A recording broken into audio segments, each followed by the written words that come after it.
नमस्कार मु मानस रंजन धल हेल्फरी फाउंडेशन सभापति दारिद्र भितरे खोजुची बंचिबार राहा गंगामणि प्रकृत में आज आम पहुंची बालेश्वर जिलार बीरपालिया ग्राम रे दुख कहले ए परिवार रे न सरे ए परिवार रे जेमिति कला बादलर दुखर छाया घुटी आसीछि। दुख आ रोग केबे बयस देखे नहीं। दुख जेमिति ए परिवार को छाड़ी जीवा पाई राजी नहीं।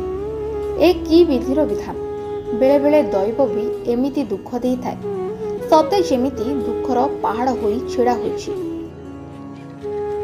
प्रकृत में एठाकार ग्रामवासी हेल्फरी फाउंडेशन को जनइला परे हेल्फरी फाउंडेशन प्रत्येक मेंबर मानकर किछि किछि आर्थिक अवदान बल आमे आज गंगामणि मुहरे टिके हस फुटाइबा पई प्रयास करिछु।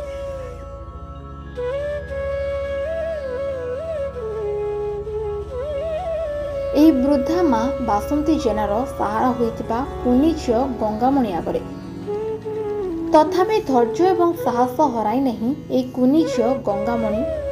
बयस मात्र 17 वर्ष।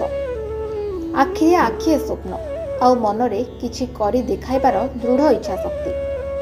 कुनी झियो गंगामणि मुह को देखिले दारिद्र्यतार प्रतिबंधक बाधा देउछि बोली स्पष्ट बारी हुए। आज पाठपढ़ा बयस गंगामणि धरिछि निकिति। ए छोट बयसरू पड़िछि निज जन्मदात्री रोकिणा माँ एवं निज पेट को मुठाए दाना देवार चिंता।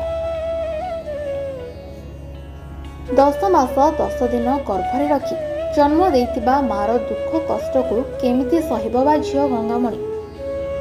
आज्ञा हाँ दर्शक बंधु, ए घटनाटी बालेश्वर जिलार बालियापाल ब्लॉक अंतर्गत बीरपालिया ग्रामर माँ बासंती जेना परिवार कथा। परिवार कहिले वृद्धा माँ बासंती जेना एवं झियो गंगामणि। माँ आज अजणा रोगरे आक्रांत। झियो परिवार आर्थिक स्थिति ठीक नथिबारु 10मा श्रेणी परीक्षा दे पारि। पाठपढ़ा छाड़ी मार दुख को दूर करने साई पड़ोसा पाखरु खंडे साइकेल मागी बाहरी पड़े पाख सिमुलिया बजार को किछि पनीपरिबा व्यवसाय मानक ठारू किनि बजार रे जागाटिए खोज